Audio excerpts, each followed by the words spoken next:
What if I told you that the most talented person you've ever met, the one you secretly envied, the one who seemed to have everything lined up, is probably living a smaller life than you imagined for them? Not because they were lazy. Not because the world failed them. But because of something far more invisible, far more insidious, something that has no name in the English language, but that every single one of us carries like a stone in our chest. And what if I told you that the answer, the actual answer, was written down over 2,000 years ago, in a language most of us will never read, by a culture that understood something about human beings that modern psychology is only now beginning to catch up to? This is not a video about working harder. This is not a video about morning routines or hustle culture or 5 habits of highly effective people. This is a video about the one thing standing between you and everything you were meant to become, and why it has nothing to do with your circumstances, your intelligence, or your discipline. His name is Daniel. 31 years old. Lives in a 1-bedroom apartment in a city that never fully sleeps. Has a degree from a university his parents brag about at dinner parties. Has a job that pays enough, just enough, to make leaving feel unreasonable. His alarm goes off at 7:14. Not 7 o'clock, because 7:14 is when he actually gets up, after 2 snoozes and a few minutes of lying there, phone in hand, scrolling before his eyes have fully adjusted to the light. By 7:30, he's making coffee he doesn't taste. By 8:15, he's on a train, earphones in, listening to a podcast about productivity that he will not remember by noon. By 9 o'clock, he's at his desk, and the day begins its slow, familiar collapse. Here's what you need to understand about Daniel. He is not a failure. He has never been a failure. In school, he was the one teachers described as gifted. The one with the spark. His art teacher once held up his work to the class. His English essays came back with double underlines and the words, "exceptional voice," in red pen. His mother kept them all in a folder. That folder still exists. It lives in a drawer in his childhood bedroom, 300 miles away. Daniel hasn't written anything personal in 4 years. He tells himself he's waiting for the right time, the right idea, the right version of himself that will finally show up and deserve the effort. He has 17 browser tabs open at any given moment. 3 unfinished online courses. A notes app full of ideas he revisits every few months, feels briefly excited about, and then closes. He is, in every technical sense of the word, capable. And in every lived sense of the word, he is stuck. What Daniel doesn't know, what most of us don't know, is that there is a word for what he's experiencing. It comes from ancient Greece, and it is perhaps the most important word you have never been taught. It is called Acedia. The early Christian monks who lived in the Egyptian desert in the 4th century had a particular kind of suffering they called the noonday demon. It wasn't sadness. It wasn't laziness. It wasn't depression in the clinical sense we'd recognize today. It was a specific, suffocating feeling, a restlessness and a paralysis happening at the same time. A sense that everything you could do right now feels hollow, that your life is somehow happening elsewhere, that meaning is perpetually just out of reach. They called it acedia. From the Greek akidia, literally, without care. But the depth beyond the translation is something far more precise. It is the state in which you become alienated from your own potential. Not through hatred of your life. Through a strange, gray indifference to it. The monk Evagrius Ponticus, writing in 399 AD, described it with terrifying accuracy. He wrote of a man who looks out the window constantly, walks outside, stares at the sun as if to make it move faster, a man who cannot work, cannot rest, cannot be fully present in either the doing or the not doing. Sound familiar? Modern psychologists have begun quietly rediscovering acedia. Dr. Kathleen Norris, in her landmark book on the subject, argued that acedia is not a medieval relic, it is the defining spiritual disease of modern life. The endless scroll. The half-finished project. The life that is full of stimulation and empty of meaning. We gave it new names. We called it burnout. We called it decision fatigue. We called it a lack of motivation. But the monks, those strange, desert-dwelling men who had nothing but time and silence, they had seen it for what it was. A severing from the self. And they had answers. In 1440, a Japanese ink painter named Toyo Seshu traveled across China, not for tourism, not for trade, but for a specific kind of seeing. He spent years studying how the masters worked, not the strokes themselves, but the spirit behind the strokes. He returned to Japan and produced work that has not aged in 6 centuries. The Japanese have a concept at the heart of this kind of mastery. It is called Ikigai, Iki meaning life, Gai meaning worth or benefit. Most of the internet will tell you Ikigai is a Venn diagram with 4 circles. That is, I'm sorry to say, a simplification so severe it has lost the soul of the word entirely.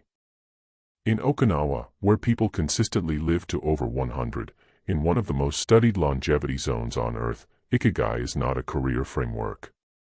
It is not a pivot strategy. It is something far quieter, the felt sense that your existence matters today. Not in the future. Not after the promotion. Today. Right now. In this specific, unrepeatable moment.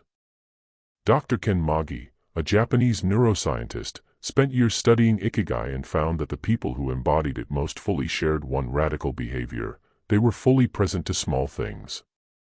The preparation of morning tea. The quality of light on a given afternoon.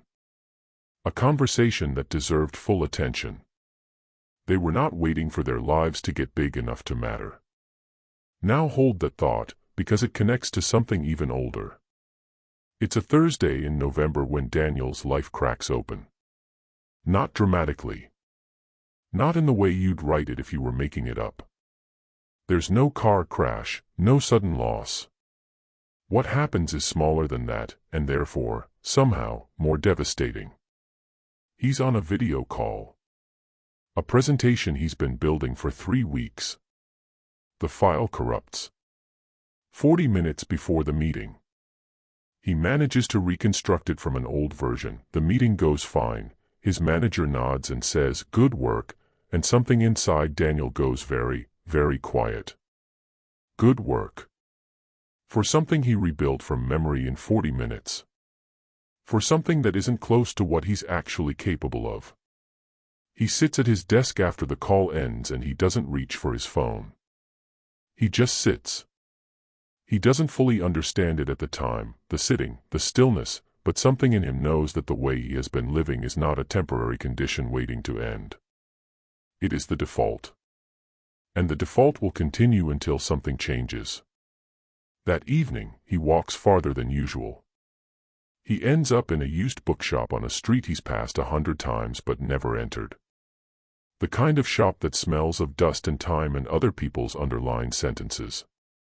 He pulls a book from a shelf almost randomly. It is a worn copy of the Book of 5 Rings, written by the Japanese swordsman Miyamoto Musashi in 1645, in a cave, as he was dying. The last text he would ever write.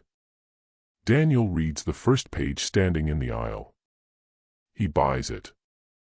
What Miyamoto Musashi understood, what he had carved out of 60 years of combat, solitude, and ruthless self-examination, was this: most people never access their potential not because they lack ability, but because they have never learned to be fully present to the moment in which their ability actually lives. The future is not where your potential exists. Your potential exists in the next action. The next sentence. The next brushstroke. The next conversation. The first concept is Mushin. Mu meaning no, Shin meaning mind. Mushin, the mind without mind. This is not emptiness in the passive sense. Mushin is the state in which a master swordsman operates, not thinking about the sword, not thinking about the opponent, but simply being so fully present that thought and action become simultaneous. No lag. No hesitation. No second guessing. Psychologist Mihai Csikszentmihalyi spent decades studying this state from the Western side. He called it flow. He found, across thousands of interviews with surgeons, chess grandmasters, rock climbers, and artists, that peak human performance, the moments people describe as the most alive they have ever felt, all shared the same structure: complete absorption in a task that is slightly beyond your current comfort. The monks called the absence of this state Acedia. Musashi called the presence of it Mushin. Modern neuroscience calls it the transient hypofrontality hypothesis, a temporary quieting of the prefrontal cortex, the part of the brain that second-guesses, compares, and worries. It is, in effect, the moment the critic goes quiet and the creator takes over. You have felt it. You know you have. There are moments, maybe rare, maybe half-forgotten, where you looked up and an hour had passed and you'd built something you were proud of. That was Mushin. You accessed it without knowing its name. The question Musashi would ask you: why are you not designing your life to return there? The second concept is Kaizen. Kai meaning change, Zen meaning good. Kaizen, continuous, incremental improvement. Toyota famously built its entire manufacturing philosophy on this principle in the 1950s. Not revolution. Not overnight transformation. The relentless, patient commitment to being slightly better today than yesterday. But beneath the corporate application is something more personal, more urgent. Kaizen is, at its core, a philosophy of anti-perfectionism. It is the answer to the paralysis of the blank page, the unstarted project, the potential that never gets expressed because the conditions aren't perfect yet. Stanford psychologist Carol Dweck spent decades researching what she called the growth mindset, the belief that abilities are developed rather than fixed. Her research found something startling: people who believed their intelligence was fixed actively avoided challenges that might reveal their limits. They protected their identity as talented at the cost of never actually growing. Daniel was talented. And talent, without Kaizen, is a prison. The most dangerous thing ever said to a gifted child is, "You're so smart." Because smart becomes something to protect. And protecting it means never risking failure. And never risking failure means never doing the hard, unglamorous, daily work through which potential actually becomes something real. Kaizen doesn't care how smart you are. It cares what you did today. The third concept is mono no aware. Often translated as the pathos of things or the gentle sadness of impermanence. It is the feeling you get watching cherry blossoms fall. The bittersweet recognition that this moment, exactly this moment, will never exist again. The Japanese consider this not a cause for grief but a call to attention. In the West, we tend to treat impermanence as a problem to be solved. We want to hold things, preserve them, guarantee them. We want the relationship to last forever, the success to be permanent, the feeling of aliveness to be on demand. And in the grasping, we miss the actual experience of the thing. Harvard psychiatrist Robert Waldinger has run the longest study of human happiness in history, the Harvard Study of Adult Development, tracking individuals for over 80 years. His finding, distilled from decades of data: the good life is built with good relationships. But the deeper finding, the one that gets less airtime, is this: the people who thrived were not the ones who achieved the most. They were the ones who were present for their lives as they were actually happening. Mono no aware is not sadness. It is the practice of letting the falling of the blossom remind you that the blossom is, right now, falling, and that you are here to see it. Your potential does not live in the future version of your life that you're planning. It lives in the texture of today. Daniel doesn't transform overnight. That's not how this works, and this is not that kind of story. What changes first is small. He starts waking up at 7 o'clock instead of 7:14, not because some productivity guru told him to, but because he wants 20 minutes of silence before the world makes its demands. He makes his coffee slowly. He tastes it. He sits with the window open and watches the street below do its early morning things. He starts writing again. Not with a deadline. Not with a plan to publish or perform or be seen. He opens a notebook, a physical one, blue cover, bought on a Tuesday for £2.50, and he writes what he notices. The quality of the November light. The way his thoughts feel in the morning before they've been contaminated by the news. Small things. Honest things. Some days, 20 minutes in, something happens. The critic goes quiet. The hand moves without asking permission. He looks up and an hour has gone. Mushin. He doesn't call it that yet. But he recognizes the feeling. He stops working on 17 things at once.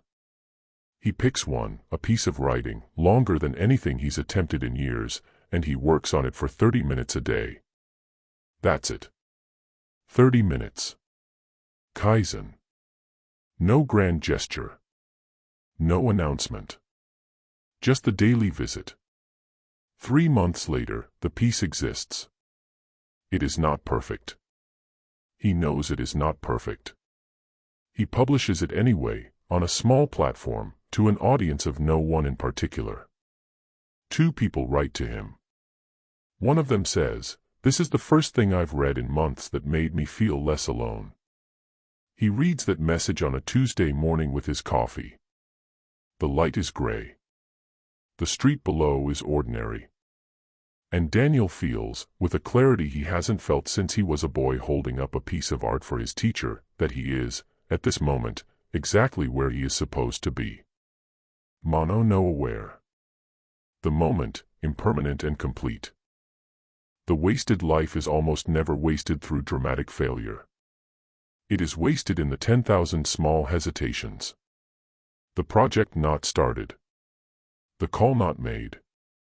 The page left blank. The voice that says not yet, not yet, not yet until the calendar has moved further than you expected and the folder of old essays stays in the drawer for another year. Acedia whispers that nothing you could do right now is quite worth doing. Mushin shows you that the creative state you're waiting to feel is not a precondition for doing the work, it is a consequence of doing it. Kaizen reminds you that the distance between who you are and who you could be is not crossed in a single heroic leap. It is crossed in the small, daily decision to show up and be slightly more present than you were yesterday. And Mono no aware, perhaps the most beautiful of all, asks you to look at the life you actually have, in its ordinary and irreplaceable specificity, and recognize it as the only canvas that has ever been offered to you. You will not waste your potential by failing. You will waste it by waiting. Music, single piano note, space, silence, then gentle ambient return. There is a line from the poet Rainer Maria Rilke that has been sitting with me since I began writing this script. He wrote it in a letter to a young man who was waiting to feel ready, waiting for certainty, waiting for the moment to be right. Rilke wrote, "Perhaps all the dragons in our lives are princesses who are only waiting to see us act, just once, with beauty and courage." The potential you feel you are wasting, the voice in you that knows you are capable of something more, something realer, something that would feel like you if you could only find it, that is not a judgment against you. It is an invitation. The question is not whether you have what it takes. The question, the only question, is whether you will take the 30 minutes. Open the notebook. Make the call. Write the first imperfect line. Not because the time is right. Because the time is now. And now is the only place your potential has ever lived. If something in this video made you pause, good. Sit with that. And if you want to share what you're putting off, what you're afraid to begin, drop it in the comments below. You might find that the person who needs to read it most is someone just like Daniel. Just like you. Take care of yourself. We'll see you in the next one.